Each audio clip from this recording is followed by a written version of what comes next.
Muy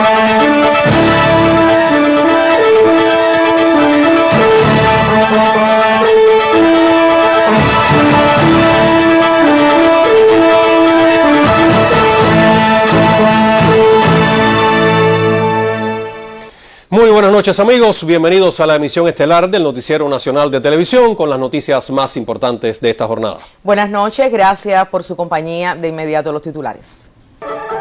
Presidió Raúl reunión del Buró Político. Sostuvo primer secretario del Partido Comunista de Cuba conversación telefónica con secretario general del Partido Comunista de Vietnam.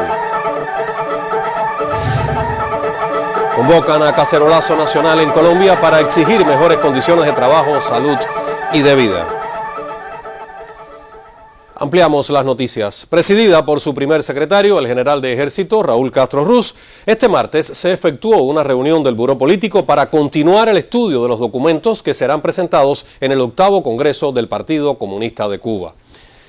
Considerando el rebrote de la COVID-19 experimentado en las últimas semanas y las perspectivas de su control, en la propia reunión se analizó y ratificó mantener la realización del Congreso entre los días 16 y 19 del próximo mes de abril, tal y como se anunció el pasado 2 de diciembre en la convocatoria a este importante evento. El primer secretario del Comité Central del Partido Comunista de Cuba, general de Ejército Raúl Castro Ruz, y el secretario general del Partido Comunista de Vietnam y presidente de esa nación, Nguyen Phu Trong, sostuvieron una fraternal conversación telefónica tras la celebración del 13º Congreso de la organización política vietnamita. El general de Ejército felicitó a Phu Trong por su reelección al frente del partido. Elogió los resultados del cónclave y agradeció al hermano país por su apoyo incondicional a la revolución cubana. Ambos dirigentes resaltaron la amistad, solidaridad y confianza mutuas que han unido a los dos pueblos, partidos y gobiernos durante 6 décadas de relaciones ejemplares y ratificaron la decisión de continuar estrechando los históricos nexos de hermandad forjados por los líderes Fidel Castro Ruz y Ho Chi Minh.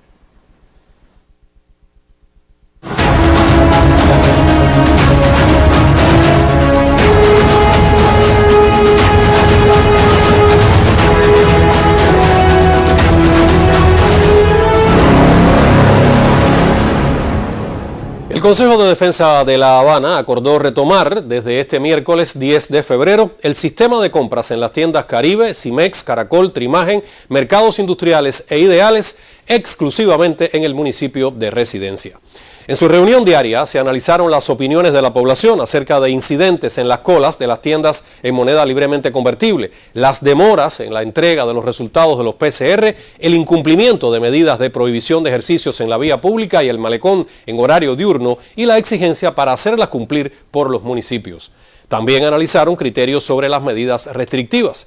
Al respecto, Luis Antonio Torres Iríbar enfatizó que en estos momentos lo más importante es cumplir y reforzar las disposiciones que darán resultados más rápidos, mientras más fuerte sea la exigencia por su cumplimiento.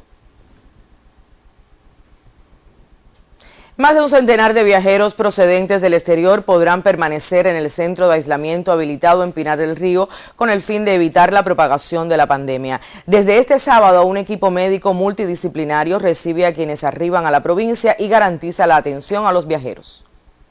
Ante la llegada de personas de otros países a Pinar del Río, la provincia habilitó un centro de aislamiento para viajeros en el que reciben atención médica con el propósito de cumplir los protocolos establecidos por la propagación de la COVID-19. El 5º día de su fecha de arribo se les va a hacer el PCR y una vez que tengan los resultados ellos continúan.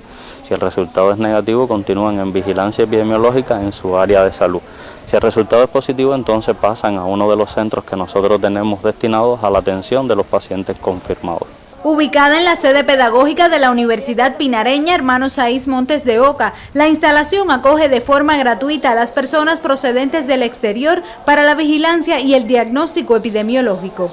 Con una capacidad de 120 camas y que en este momento contamos con 5 viajeros, 2 del municipio Mina, 2 del municipio Pinar del Río y 1 del municipio de San Juan y Martín. Estos viajeros acá tienen garantizada su cobertura de atención médica las 24 horas del día y durante todo el tiempo en que ellos permanezcan aquí.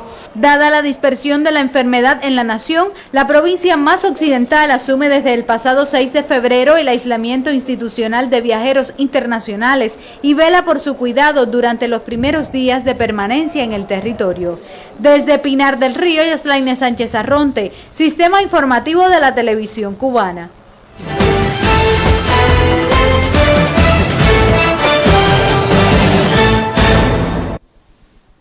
El Consejo Nacional Electoral de Ecuador instaló una sesión de escrutinio para analizar el 13% de las actas con presuntas inconsistencias. Ello responde a varias acusaciones de presunto fraude. El análisis permitirá definir quién entrará a la segunda vuelta en los comicios presidenciales en el segundo puesto entre los candidatos presidenciales Yacu Pérez de Pachacutit y el representante de la alianza Creo PSC, Guillermo Lazo. Andrés Arauz de Unión por la Esperanza ya tiene asegurada su participación en la segunda vuelta con el 32,17% que resultó insuficiente para adjudicarse la presidencia. El partido Unión por la Esperanza y el movimiento Pachacuti tendrán la mayor presencia en la Asamblea Nacional de Ecuador, que se instalará el 14 de mayo próximo. Organizaciones políticas y sociales de Colombia convocaron para mañana un cacerolazo masivo en defensa de la vida y la renta básica, según reporta Telesur. Sostienen que tras casi un año de aislamiento debido a la COVID-19 no existen soluciones reales a las problemáticas de los colombianos. Aseguraron que si el gobierno no da garantías de vida digna, el pueblo se expresará en las calles. Mientras, el Partido Comunes apoya la marcha en demanda de salud para todos y mejores condiciones de trabajo, educación y vida. Esa agrupación denunció un nuevo ataque contra el dirigente de Economías Sociales del Común, Fanny Castellanos, en el que resultó herido un escolta. Exigen al gobierno de Iván Duque garantías para que tales hechos no queden impunes ni se repitan. Y hoy comenzó en el Senado de Estados Unidos el proceso del juicio político contra el expresidente Donald Trump. Se le acusa por incitar a la insurrección tras los incidentes de asalto al Capitolio, mientras se ratificaba la victoria de Joe Biden el pasado 6 de enero. Trump se enfrenta a su segundo juicio político, siendo el primer presidente de ese país en ser sometido 2 veces durante un mandato. Este miércoles las partes presentarán su caso y dispondrán de 16 horas para presentar sus argumentos. Se prevé que en total el juicio dure no más de una semana. Y este juicio político, Bañé, ocurre un año después que Trump fuera absuelto de los cargos de abuso de poder y obstrucción al Congreso. Pero esta vez el Senado debe decidir si condena al ya expresidente por el cargo de incitación a la insurrección. Así es. Bueno, muchas preguntas surgen sobre este proceso político, si es o no constitucional hacerlo y qué consecuencias traería para el futuro de Trump, que aún mantiene en planes volver a la Casa Blanca. Con el análisis esta noche, la periodista Diana Valido. Bienvenida, Diana. Muy buenas noches para ti, Añé, también para Froilán. Así es la primera vez que se somete a juicio político a un expresidente en Estados Unidos. Aun cuando Trump ya no ocupa el cargo, a partir de este martes está viviendo las consecuencias de haber incitado el asalto contra el Capitolio el pasado 6 de enero.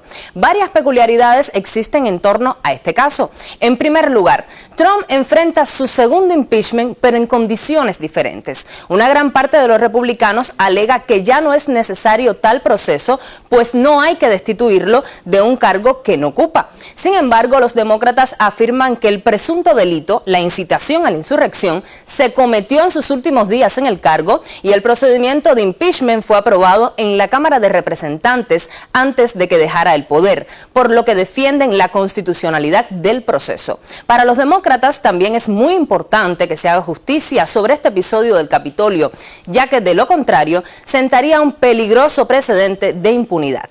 Pero lo complicado del asunto viene con los números. Para declararlo culpable se necesita que 67 de los 100 senadores vote a favor del impeachment. Y actualmente demócratas y republicanos están empatados 50-50 en el Senado, por lo cual 17 republicanos deberían votar con los demócratas y eso aún está por verse. No obstante, quedan muchas evidencias por presentar, como por ejemplo las imágenes de las cámaras de seguridad a lo interno del Capitolio, que aún no se han visto. Otro detalle es que la acusación está presentada por 9 congresistas demócratas, abogados de profesión, que serán fiscales y también testigos, pues vivieron en carne propia lo que ocurrió ese día en el Capitolio, cuando irrumpieron cientos de personas, seguidores de Trump, que habían participado horas antes en una manifestación promovida por el entonces presidente, quien dijo textualmente a los manifestantes: vamos a tener a alguien en la Casa Blanca, se refería a Joe Biden, que no debería estar ahí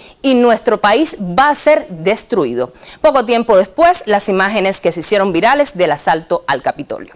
Ahora bien, a Trump no solo se le acusa por lo que ocurrió en esa jornada, también se están analizando los 77 días anteriores desde que el presidente perdió la reelección, todo el despliegue de demandas que comenzó su equipo para intentar cambiar el resultado final, unido a las teorías conspiratorias que esgrimía en cada aparición pública.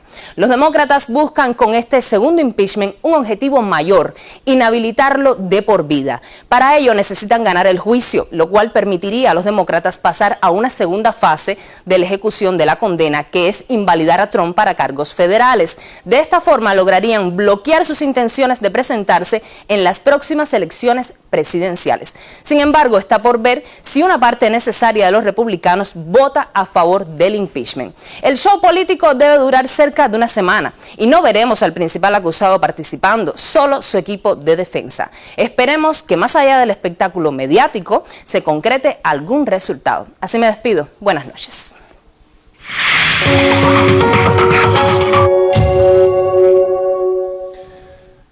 Los triciclos eléctricos o ecotaxis, bien pintorescos, pues han demostrado ser una vía hacia la movilidad limpia en las calles de la capital cubana.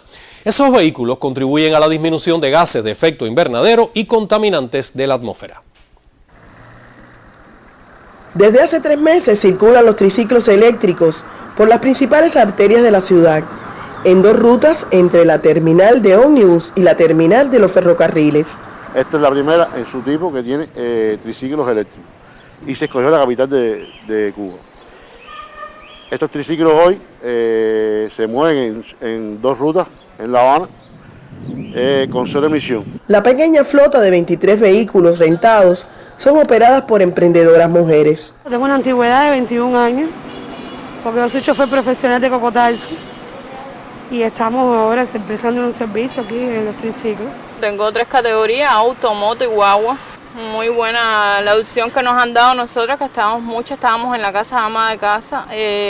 La población la añora, la desea, nos gusta, nos llaman, nos reclaman. Ya tienen pasajeros habituales por su comodidad, economía y excelente servicio, además del valor agregado que representa la ruta que llega al hospital Hermanos Amejeiras. Cómodo y efectivo, con responsabilidad de los trabajadores que no tienen el servicio este. Los ecotaxis, transporte eléctrico público por carga solar, son fruto de la colaboración entre el Programa de Naciones Unidas para el Desarrollo PNUD, el Fondo para el Medio Ambiente Mundial y el Ministerio del Transporte de Cuba. Pretendemos que se incremente el parque vehicular, que no solo se queden los 23 triciclos, sino que puedan incrementarse y extender las rutas a diferentes zonas de la ciudad de La Habana, con este mismo sistema de ecológico que nos permite ahorrar al mes más de 4.000 litros de combustible. Este programa forma parte del plan del Estado cubano en la tarea Vida, para mitigar los efectos del cambio climático y aspirar a una ciudad más limpia. Hilda Suárez, Sistema Informativo de la Televisión Cubana. La empresa de aplicaciones informáticas de SOF consolida su labor en la informatización de la sociedad. En 2020, la entidad granmense logró generalizar en todos los municipios del gobierno electrónico. En el actual año, de SOF se enfoca en la exportación de sus servicios como parte de la estrategia económica del país. Hace ya unos años, diversas empresas de Granma son clientes de DESOF, entidad decisiva en el procesamiento de datos, despliegue de aplicaciones informáticas, cursos de capacitación a entidades de desarrollo de software, entre otras gestiones que aseguran la informatización de la sociedad. Los especialistas laboran en disímiles proyectos con impacto en trámites de la población y empresas. Hemos estado trabajando en los portales del ciudadano, tanto de los municipios como el provincial de Granma, que mantendrá a la población pues totalmente informado de toda la actividad y la gestión del gobierno.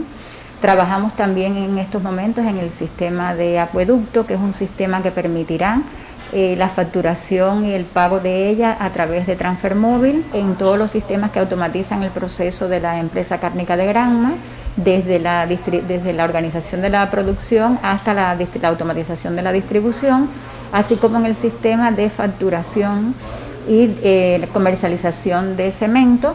Asumir la llegada del 2021 con los desafíos del perfeccionamiento económico es prioridad. Pretendemos enfocarnos en dos líneas de trabajo fundamentales.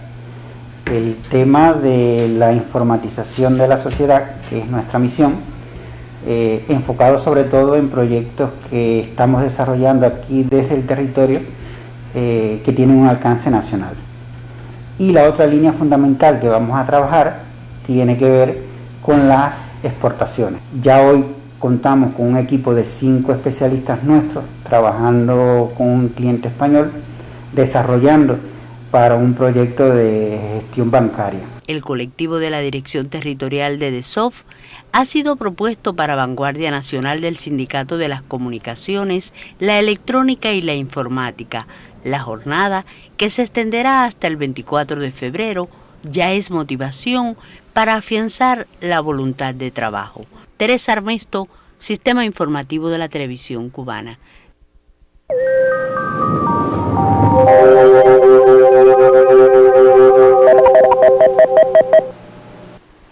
Buenas noches. Continuamos con mucho calor en todo nuestro país y ayer se reportó un récord de temperatura máxima en la estación meteorológica de Trinidad en la provincia de Santi Espíritus con 33.5 grados Celsius. El anterior databa del 25 de febrero del 2019 y era de 33.3 grados Celsius. Pero observen en las imágenes de satélite que predomina poca nubosidad en gran parte de nuestro territorio. Este frente se moverá al norte de nuestras latitudes sin afectarnos. Y en una imagen más ampliada se puede observar los nublados transportados en el flujo del nordeste al este que llegan hacia zonas del interior y costa sur de gran parte de nuestro país. Y para mañana se mantienen muy similares las condiciones del tiempo. Estará amaneciendo con cielos parcialmente nublados en zonas de la costa norte, central y oriental y son posibles nublados ocasionales con aislados chubascos. En el resto del país estará soleada la mañana con poca nubosidad y desde el final de la mañana estará parcialmente nublado con solo aisladas lluvias, principalmente desde la provincia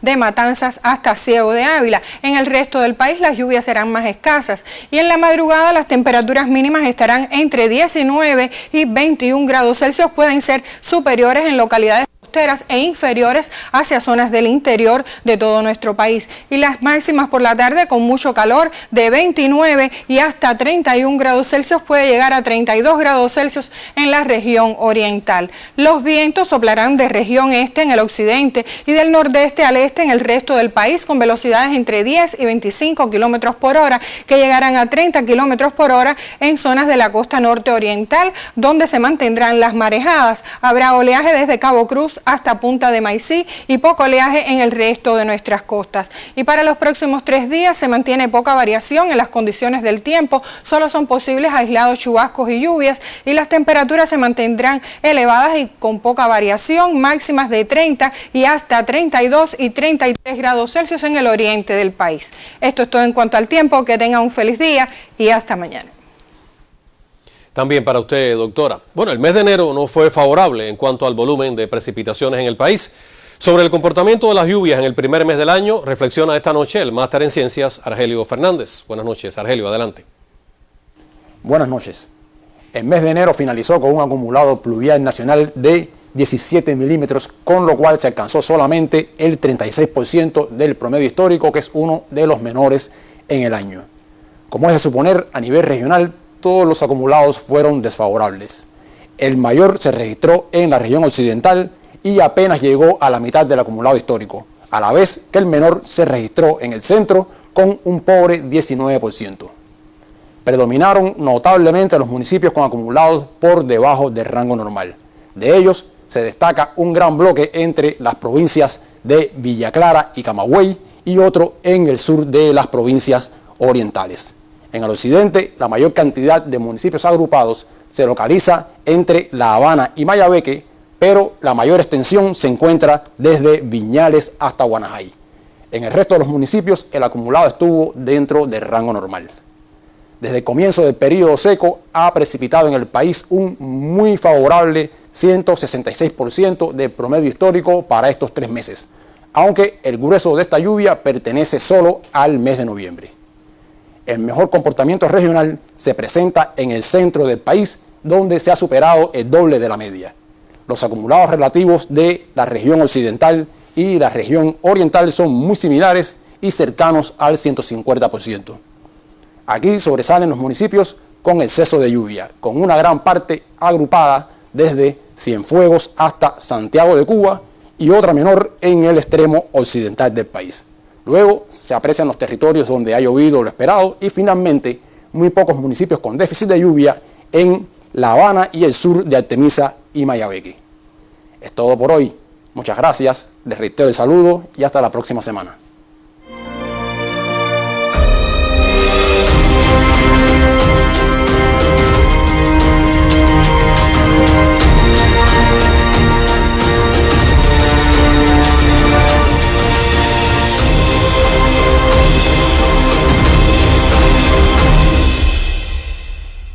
A un mes de iniciada la tarea de ordenamiento y en medio de la situación epidemiológica que presenta Cuba, en los municipios pinareños de La Palma y Viñales fueron detectadas varias infracciones de las medidas sanitarias, así como violaciones en las normas que rigen la política de precios y tarifas. El grupo de enfrentamiento de esa provincia aplicó multas contenidas en los decretos 30 y 31 del Consejo de Ministros recientemente aprobados. Detectar violaciones de precios, identificar y procesar irregularidades en la venta de productos, así como velar por el cumplimiento de las normas sanitarias en medio de la actual crisis epidemiológica, forma parte de las labores de fiscalización que por estos días realiza el grupo de enfrentamiento de Pinar del Río. En un recorrido por los municipios de La Palma y Viñales, el equipo, integrado por inspectores de la Dirección Integral de Supervisión y Control, especialistas en higiene y epidemiología, la Dirección de Comercio, Finanzas y Precios y un oficial de la Policía Nacional Revolucionaria, logró detectar unas 14 infracciones en estos territorios. Nosotros realizamos 18 supervisiones, de ellas pusimos 14 multas, 9 por el decreto, el 31, todas 2.000 pesos. Y también estuvimos pensionando el decreto número 30, que es sobre las contravenciones personales de la actividad de la política de precios. Ahí pusimos 4 multas, de ellas una de 8.000 pesos en la panadería de Sanguilí por el pan bajo peso. El no uso del nasobuco en la vía pública, la inexistencia de precios en productos de establecimientos del sector no estatal y la falta de gramaje en alimentos para la venta a la población son algunas de las problemáticas que aún permanecen en ambos territorios y por las que los implicados recibieron multas de 2.000 a 8.000 pesos. Una de las dificultades que encontraron fue el paso podálico, que no estaba activado, no había amanecido activado.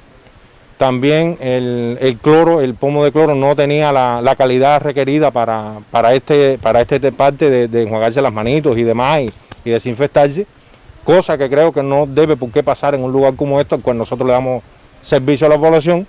Estamos terminando el paso podálico para venir a ponerlo y seguir el servicio. En ese momento, sin todavía ponerlo, fue que ustedes llegaron y encontraron la deficiencia. Yo pienso que no solo nosotros, sino el mundo entero reconoce ahora mismo lo que eso puede traer como consecuencia. Pero bueno, todos tenemos derecho a equivocarnos. Me equivoqué, fue un error que tuve y estamos trabajando en eso.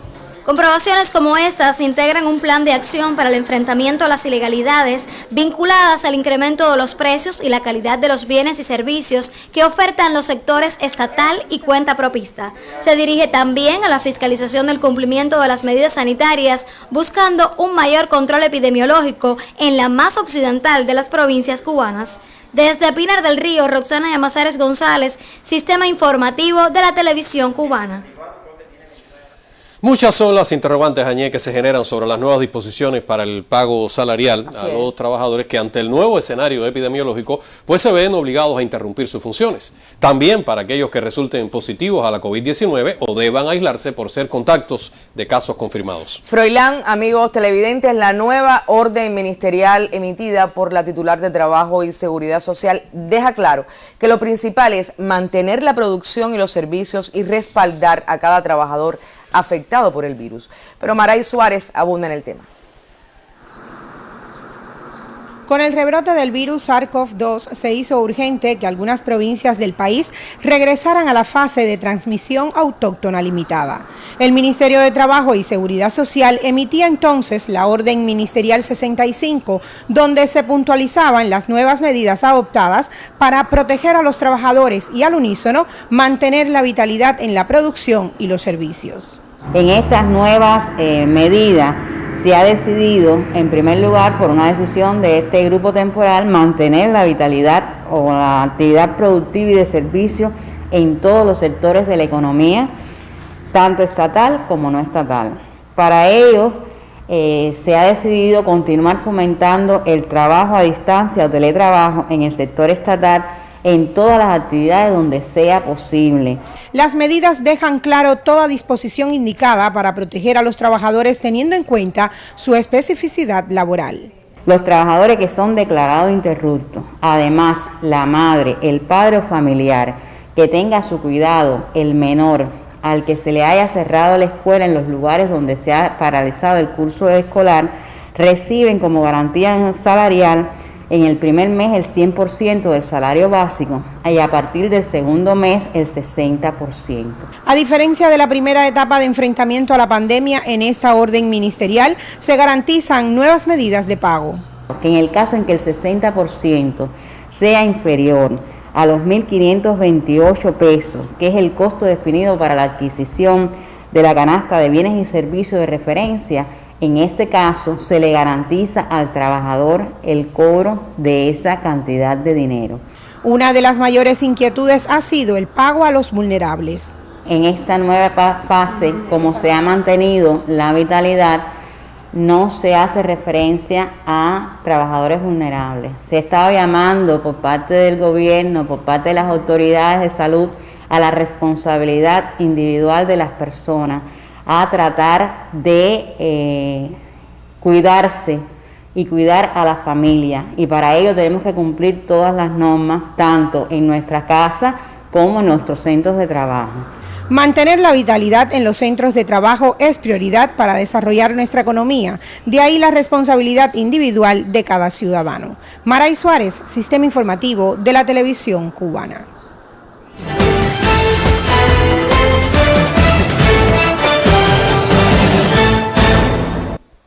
Más noticias internacionales. El canciller de Venezuela, Jorge Arreaza, cuestionó hoy la postura del gobierno de España de justificar el uso de medidas coercitivas en el ámbito de las relaciones internacionales. Arreaza respondió así a declaraciones del Ministerio de Relaciones Exteriores del país europeo que alababan la presunta importancia de las sanciones para ayudar en la resolución de conflictos. En un mensaje vía Twitter, el titular de Exteriores venezolano denunció el carácter criminal del bloqueo de Washington contra su país y se refirió a un informe de la Oficina Estadounidense de Responsabilidad Gubernamental, donde aseguran que acciones punitivas contribuyeron a la caída más pronunciada de la economía del país sudamericano y limitaron el ingreso petrolero. Expertos internacionales de la Organización Mundial de la Salud investigan en China los orígenes de la COVID-19. Los científicos confirmaron hoy que el nuevo coronavirus es de origen animal y no hay evidencia de su creación artificialmente en un laboratorio en Wuhan. La misión de la OMS informó que sus pesquisas señalaron al murciélago como el posible origen del SARS-CoV-2, una hipótesis sobre el tapete desde el surgimiento del coronavirus. El jefe del equipo, Peter Benenbark, dijo en rueda de prensa que los estudios apuntan a una reserva del virus o de otro similar en poblaciones del mamífero. Según datos de la OMS, hasta la fecha han sido confirmados más de 106 millones de contagiados, una pandemia planetaria, mientras que la cifra de fallecidos tristemente supera los 2.332.000. El secretario general de la Organización de Naciones Unidas, Antonio Guterres, advirtió hoy sobre los riesgos que enfrentan los niños al navegar por Internet sin el debido control de sus tutores. Entre ellos mencionó los comportamientos violentos, la intimidación, el acoso o la explotación. En el Día Internacional de Internet Segura, el máximo representante de la ONU expresó que es responsabilidad de todos, incluidos las familias, gobiernos y empresas, mantener una red de redes más segura. Debido a la pandemia de COVID-19, millones de menores de edad en todo el mundo recurren a las redes sociales para continuar su enseñanza online y pasar mayor tiempo en plataformas virtuales. Según reportes de la Organización Mundial de la Salud y el Fondo de Naciones Unidas para la Infancia, más de 2.200 millones de menores de 18 años están conectados y urge un enfoque coordinado y global para combatir los diferentes peligros a los cuales pueden estar expuestos.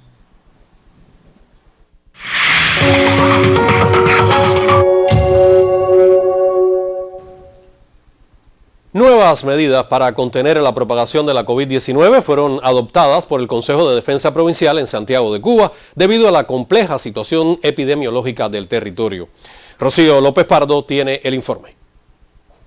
El Consejo de Defensa Provincial en Santiago de Cuba, de conjunto con los consejos municipales, adopta medidas más estrictas para contener la propagación de la COVID-19 en el territorio que acumula más de 1.960 casos confirmados a la enfermedad en esta segunda oleada epidémica. Entre los indicos de este órgano se encuentra la obligatoriedad del uso de la mascarilla y el establecimiento de pasos podálicos en las instituciones estatales. La gobernadora de Santiago de Cuba, Beatriz Johnson Urrutia, durante comparecencia televisiva, expresó con respecto a los centros hospitalarios. Se suspendió la actividad quirúrgica electiva, manteniéndose solo para pacientes oncológicos y las urgencias médicas. De la misma forma, disminuimos los ingresos hospitalarios para la posible compactación de los hospitales. Se están descentralizando las consultas externas de los hospitales hacia las áreas de salud. La organización del servicio estomatológico solo para los servicios de urgencia. Añadió que se incorporan a la pesquisa estudiantes de ciencias médicas de los años segundo, tercero y cuarto. Acerca del cuidado de los niños, insistió. Nosotros reiteramos la necesidad de la exigencia de los padres en su responsabilidad por el cuidado y la protección de los niños. La transportación en la provincia se mantiene en los horarios de 5 a 8 de la mañana y de 3 de la tarde a 7 de la noche. No obstante, ante cualquier situación de emergencia y por razones justificadas, las personas podrán acudir a la Dirección de Transporte y al gobierno en la provincia. Los trabajadores por cuenta propia solo podrán ejercer su actividad en sus viviendas. Asimismo, el corredor patrimonial Las Enramadas cierra temporalmente, decisión que responde también a la tensa situación sanitaria. Y de la misma forma, el Callejón del Carmen, que también va a estar limitada, toda vez que son muchísimas las personas que transitan por estas dos arterias. Quedan suspendidos los servicios gastronómicos solo con la opción para llevar y las actividades recreativas. La exhortación a la población es a cumplir con responsabilidad las medidas para contribuir entre todos a cortar la cadena de contagios. Desde Santiago de Cuba, Rocío López Pardo, Sistema Informativo de la Televisión Cubana.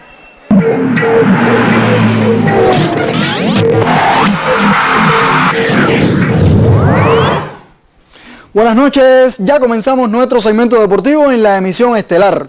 El playoff entre Matanzas y Cienfuegos comenzará este viernes 12 de febrero en el estadio José Antonio Huelga de Santi Espíritus, según dio a conocer hace poco menos de una hora la Comisión Nacional de Béisbol. Ahí están viendo el artículo en el diario Hit.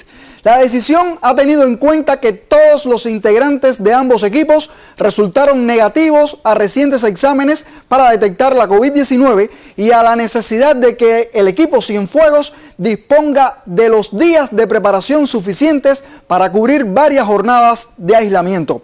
Se jugará en días alternos, los días 12, 14, 16, 18 y 20 de ser necesario, siempre comenzando a la 1 de la tarde, en ajuste a los protocolos sanitarios establecidos por el país y tal como precia el reglamento. En caso de detención por oscuridad, el juego en cuestión será reanudado a las 10 de la mañana del día siguiente.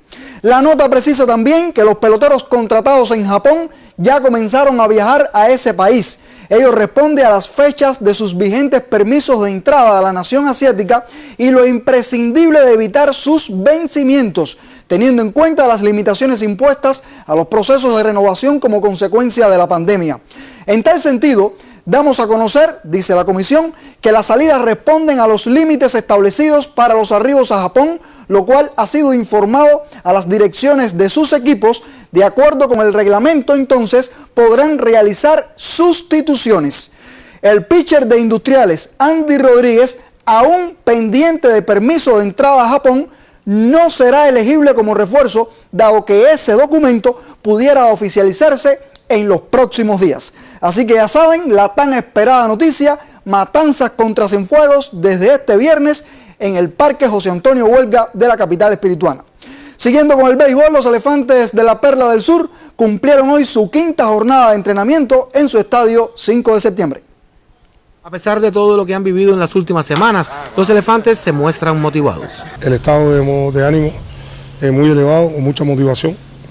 No sabemos todavía cuántas sesiones de entrenamiento vamos a realizar antes de que se comience o se termine el inicio de los playoffs, pero bueno, en cada una de las sesiones estamos tratando de aprovechar el mayor tiempo posible, hacer las acciones más vinculadas a juegos grupales, trabajos tácticos, sobre la base de la preparación que realizamos con el contrario. Mucho se ha hablado del enfrentamiento ante los Cocodrilos de Armando Ferrer, para muchos claro favorito para retener el banderín. El sabor adicional se lo ha dado todo este tiempo de espera y de ansia que tiene el pueblo y todo lo que trae consigo.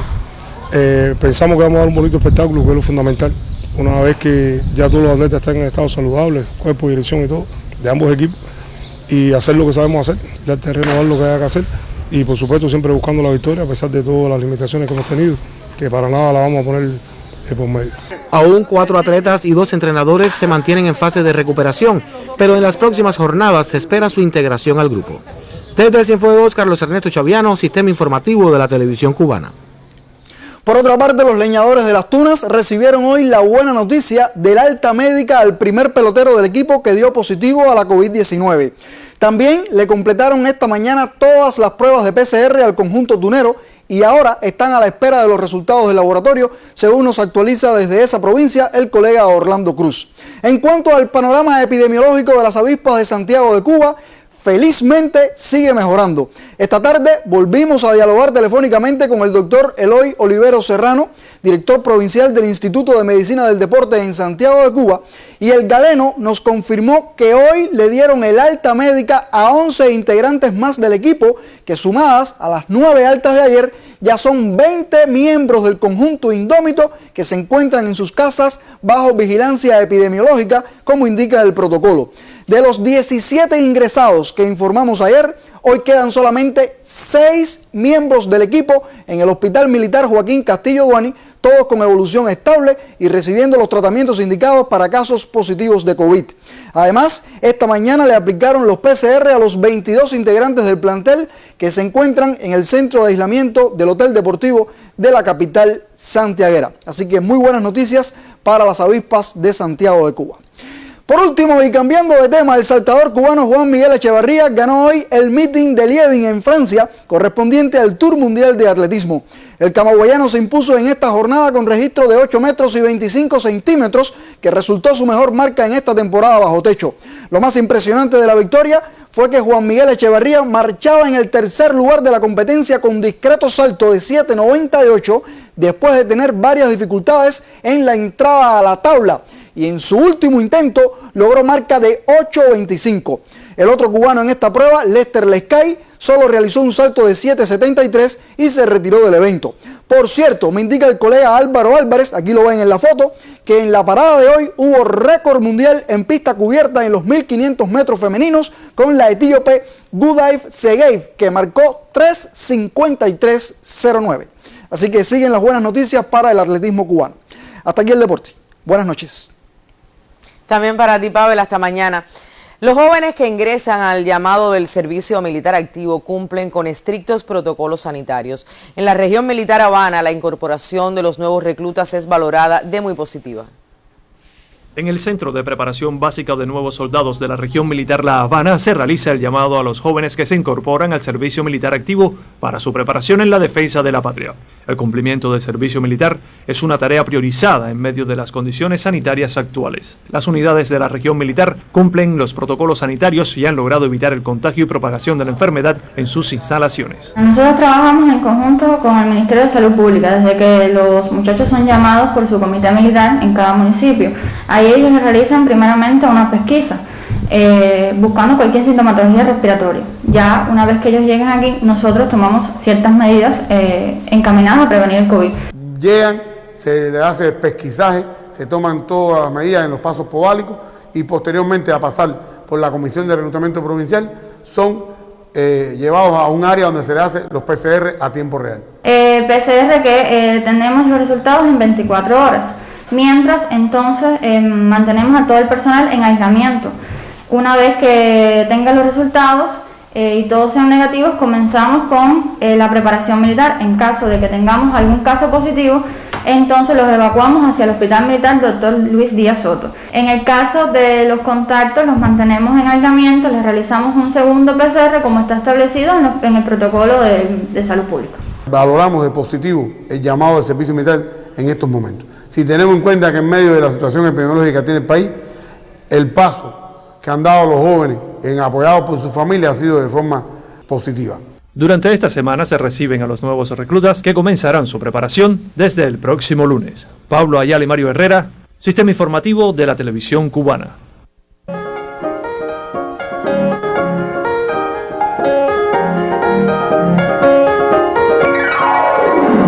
Buenas noches. Alberto Álvarez, Premio Nacional de Música e impulsor principal de la instauración del Día del Son Cubano, dio a conocer algunos detalles de la primera celebración de la fecha el próximo 8 de mayo. En un mensaje emitido a través de sus redes sociales, Alberto explicó que la celebración central de la fecha se realizará desde La Habana y que se trabaja en la organización de un gran concierto que será transmitido el propio 8 de mayo y que aglutinará a prestigiosos exponentes del son de todo el país, respetando las medidas dictadas para evitar la transmisión de la COVID-19. Asimismo, invitó a todos los soneros cubanos a sumarse a la festividad desde sus territorios, según lo permitan las condiciones epidemiológicas y sanitarias llegada a esa fecha. En este mensaje de Alberto Álvarez también explicó que ha dejado de liderar el Festival Matamoros Son, que tradicionalmente se lleva a cabo en Santiago de Cuba y al frente desde que estuvo por más de 20 años, y exhortó a los soneros santiagueros para que uno de ellos asuma esa tarea y no se pierda esa fiesta del son. La exposición titulada Estrellas del Caonao del reconocido artista visual Oscar Laceira se exhibe en la Galería Amalia del Fondo Cubano de Bienes Culturales de Camagüey y en la plataforma virtual. Las pinturas ilustran el disco de igual nombre de la EGREN producido por Manolito Simonet. Recrea una atmósfera musical desde las artes visuales Oscar Laceira en su exposición titulada Estrellas del Caonao. La Galería Amalia del Fondo Cubano de Bienes Culturales en Camagüey y los escenarios virtuales acogen su muestra que resume creatividad e imaginación.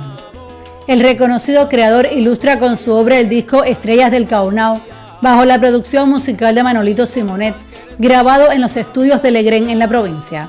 Fonograma con temas de compositores generalmente camagüeyanos y otros del país. La exposición contiene la interpretación de cada una de las canciones que aparecen en el disco. O sea, los artistas que participan, que son 10 cantores, pues ellos hacen su interpretación de la música cubana que están haciendo, interpretando en su disco. Pero yo luego hago una interpretación también, pero muy diferente o muy a la par, quizás en algunos casos, de lo que están de cada una de las canciones. O sea, es como ilustrar esa canción. Es un proyecto muy bonito porque es una idea entre Manolito Simonet y yo, de una vinculación de las artes plásticas junto con la música, y en este caso con la música popular cubana. Le dan vida al CD las ilustraciones de este artista de la vanguardia. Estrellas del Caonao es el nombre del disco y de la exposición de Oscar Laceira, quien le pone su sello y enriquece cada tema desde la visualidad. Le incorpora color a la música. en Camagüey. Aimea Amargós, Sistema Informativo de la Televisión Cubana.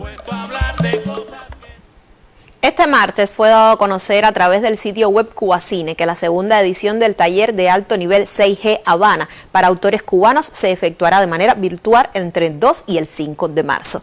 El taller contará con la asesoría de conocidos profesionales de la escritura y los guiones cinematográficos y el mundo del cine en general, tales como Zenel Paz, Arturo Arango y Lía Rodríguez, quienes son además sus creadores. Las condiciones actuales del país impiden la realización presencial del encuentro y a la vez la convocatoria no pudo ser abierta y sus organizadores declararon que seleccionaron los candidatos entre los participantes de las modalidades de escritura y desarrollo del Fondo de Fomento y de Ibermedia, y también a través del concurso de guiones inéditos del Festival de Cine de La Habana.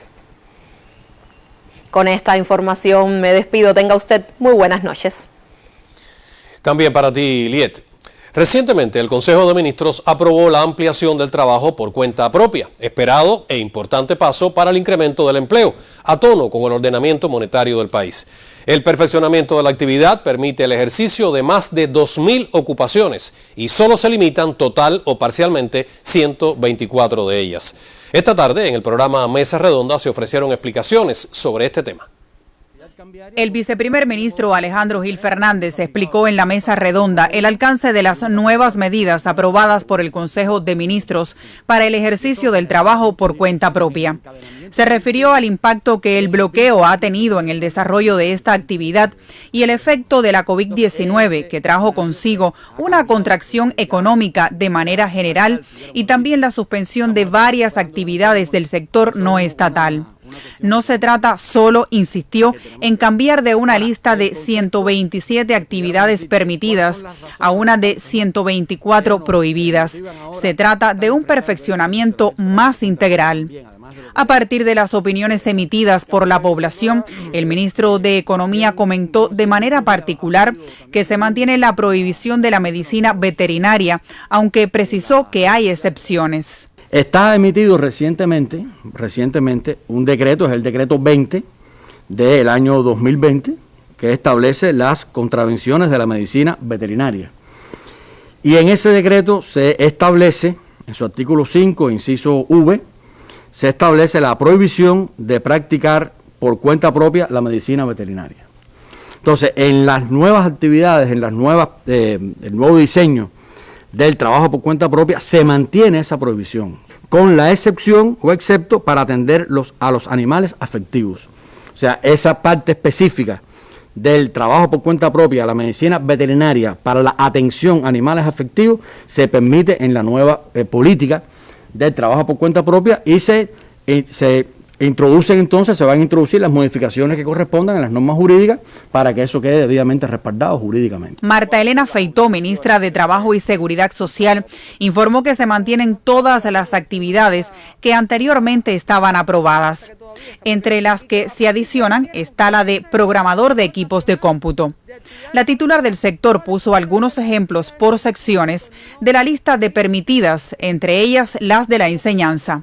Y ahí está la atención educativa y el cuidado de niños, ahí están los profesores de música y otras artes, los profesores de taquigrafía, mecanografía, idioma, los instructores de automovilismo, los instructores para la práctica de los ejercicios físicos y las clases de gimnasia aeróbica y los repasadores, que también son un grupo de actividades que son nobles y que se ha permitido durante todo este periodo de apertura al trabajo por cuenta propia que se mantenga. La ministra de Trabajo explicó cómo será la autorización para ejercer el trabajo por cuenta propia a través de una ventanilla única en direcciones municipales de trabajo y entidades del Ministerio de Transporte.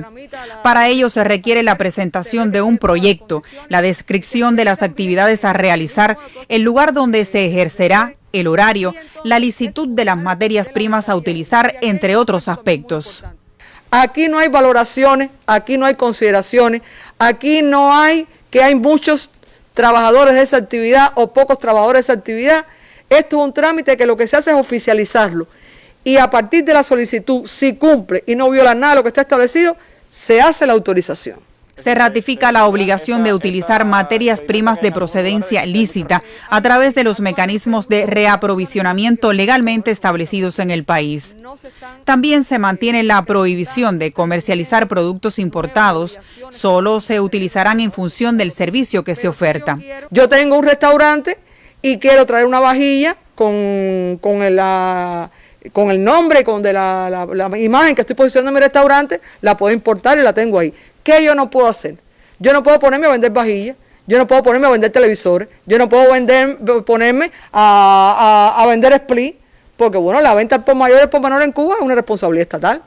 Por tanto, hay una diferencia. Yo puedo traer botones, yo puedo traer tela, y que yo me dedico a hacer ropa, ¿por qué no? Entonces también eso es una facilidad y es una de las cuestiones que nosotros queríamos explicar aquí, porque no es que no se pueda utilizar esas cosas, sí, todo se puede utilizar, pero en función del servicio que presta ese trabajador por cuenta propia. Marta Elena Feitó aclaró que en el transcurso de este mes de febrero deben quedar listas las normas jurídicas para implementar la normativa, la cual llevará a un proceso de capacitación para los nuevos trabajadores.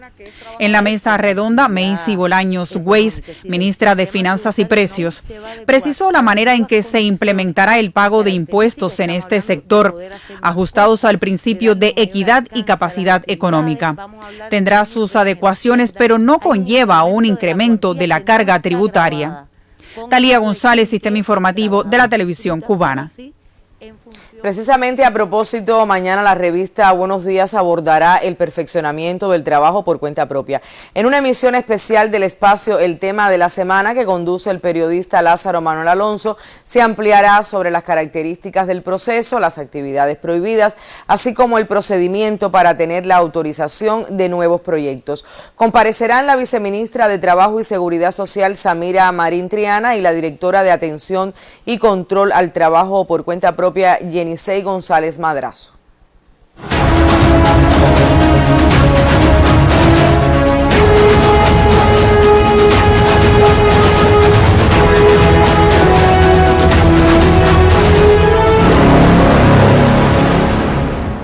El presidente de la República de Cuba, Miguel Díaz-Canel Bermúdez, y el primer ministro, Manuel Marrero Cruz, intercambiaron este martes con científicos y expertos que luchan contra la COVID-19. En el diálogo conocieron las últimas buenas nuevas sobre nuestros 4 candidatos vacunales. También esta tarde el jefe de Estado y el premier cubano chequearon la situación epidemiológica del país, reunión a la que asistió el segundo secretario del Comité Central del Partido, José Ramón Machado Ventura, y el vicepresidente Salvador Valdés Mesa. De muy estimulante calificó el presidente cubano Miguel Díaz-Canel Bermúdez a la sesión de trabajo de este martes, sostenida con científicos y expertos que luchan contra la COVID-19 y en la que se actualizó sobre los avances de los 4 candidatos vacunales. El director del Instituto Finlay de Vacunas, doctor en ciencia Vicente Vélez Bencomo, al referirse a Soberana 02, dijo que es la más desarrollada, la cual ha transitado satisfactoriamente por la primera y segunda fase de ensayos clínicos y que a la tercera debe entrar en marzo. Para garantizar las dosis necesarias para esta etapa más ampliada, ya se está produciendo a gran escala el candidato Soberana 02. La última noticia de hoy positiva es que nosotros la semana pasada escalamos el proceso de conjugación de Soberana 2 y nosotros ya logramos hacer un lote de 150.000 dosis, el tamaño del lote que salió muy bien. Eso es realmente un hito científico-técnico muy importante, porque bueno, una cosa es que usted espere que eso va bien y otra cosa es que en la práctica bien. Y hoy estamos haciendo el segundo lote y realmente yo pienso que, nos sentimos muy esperanzados en que todo va a caminar de la manera en la que hemos planificado. Durante el encuentro, el jefe de Estado conoció además sobre los avances de Soberana 01, candidato muy seguro también, que ya concluyó su primera fase de ensayos clínicos y cuyos resultados se conocerán en los próximos días. De igual manera, la directora del Centro de Ingeniería Genética y Biotecnología,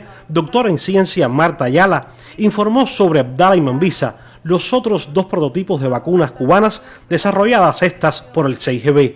En cuanto a Abdala, la científica explicó que se experimenta en el Hospital Saturnino Lora de Santiago de Cuba y que sus resultados también son alentadores tras pasar ya por la primera y segunda etapa. Hoy se acaban de inmunizar 660 voluntarios en Santiago de Cuba con la primera dosis en el marco del estudio fase 2, que mantiene los 3 brazos de estudio.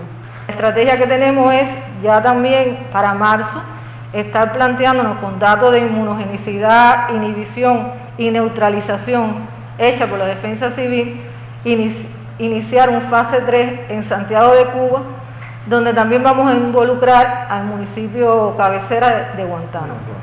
Y también con Abdala, en este esquema, vamos a estar también planeando intervenciones por estratos, según se ha ido diseñando con el Ministerio de Salud, de conjunto con BioCuba Pharma, para ir interviniendo también en esta zona oriental personal de salud y así según se vaya diseñando. Por igual camino avanza Mambisa, único candidato cubano que se suministra por vía intranasal y que se ensaya en fase 2 en el Instituto de Toxicología de La Habana. Es una vía más atrevida para las vacunas, pero es muy interesante porque la vía nasal es la vía por donde penetra el virus, y también la inmunidad que se puede inducir en las mucosas puede ser importante para neutralizar el virus. En este caso ya todos los individuos fueron inmunizados y se está empezando entonces a evaluar igual la presencia de los anticuerpos específicos contra el RBD, la inhibición y la neutralización. Durante el encuentro semanal con expertos y científicos que desde hace casi un año enfrentan la COVID-19 en Cuba, fue presentado además un estudio sobre la presencia en nuestro país de las nuevas mutaciones del virus. Las investigaciones arrojan que hasta ahora solo se reportan los casos detectados provenientes de Sudáfrica y Panamá, pero que no hay presencia en la nación de las nuevas cepas del Reino Unido o de las modificadas en Brasil y California. Hasta ahora, los resultados que se tienen avalan la hipótesis que realmente la transmisión que hemos tenido, que tenemos, y toda esta situación puede deberse al incremento, al incumplimiento de las medidas de contención y de vigilancia, más que a la introducción y circulación de una nueva variante hasta el momento. Nosotros seguimos buscando muestras de lugares, de momentos, de situaciones que realmente se salgan de lo que uno espera. Como es habitual en estas sesiones de trabajo, el doctor en ciencia Raúl Guinovar, decano de la Facultad de Matemática y Computación de la Universidad de La Habana, presentó los modelos de pronóstico de la enfermedad, así como de la cantidad de activos en hospitales. En ese sentido, dijo que los números de los casos activos en los últimos días han disminuido, sin embargo, la tendencia sigue siendo al incremento de contagios. Por lo tanto, no basta solo conseguir este parámetro de los casos activos, porque puede darnos la idea de que estamos mejorando, y es verdad, estamos mejorando desde el punto de vista hospitalario, pero vamos a seguir teniendo casos confirmados, y eso va a significar, bueno, más gente enferma, más gente que puede pasar a grave, a crítica. Y para evaluar la compleja situación epidemiológica del país, sesionó también esta tarde el Grupo de Trabajo Temporal del Gobierno para el enfrentamiento y el control de la epidemia. Tras intercambiar el presidente cubano con las máximas autoridades de las provincias y el municipio especial Isla de la Juventud, el primer ministro Manuel Marrero Cruz anunció retroceso en fases en 4 municipios del país. Se acordó que el municipio en la provincia de Holguín, que es una provincia que está en fase 3 de la etapa de recuperación, dentro de la provincia, hacer un cambio de fase en 2 municipios. Primero, el municipio de Mayarí, pasarlo a fase 1 de la etapa de recuperación, municipio este que se encuentra hoy en la nueva normalidad. Y también el municipio Jibara, que está en la nueva normalidad, pase a la fase 3 de la etapa de recuperación. Por otra parte, en la provincia de Granma, provincia que está en la nueva normalidad, se propone pasar los municipios Bayamo y Guisa a la fase 3 de la etapa de recuperación, municipios estos que se encontraban también en la etapa de la nueva normalidad. Este martes fueron confirmadas en Cuba 580 personas con la enfermedad, cifra elevada pero inferior a la de los últimos días. Por su parte, las altas médicas por vez primera ascendieron a 1.099. Resultados que en medio de la compleja situación epidemiológica son alentadores, pero que ante ellos nadie puede confiarse, porque como bien afirmó el matemático Raúl Guinovar, aún el peligro no ha pasado. Wilmer Rodríguez Fernández, Sistema Informativo de la Televisión Cubana. Finaliza así la emisión estelar. Por su atención, muchas gracias, buenas noches y recuerde cuidarse, es de máxima prioridad. Como quiera que el virus se propaga por contagio, si usted se mantiene a salvo, mantiene a salvo a su familia y a su comunidad. O para decirlo mejor, si usted gana, ganamos todos. Buenas noches.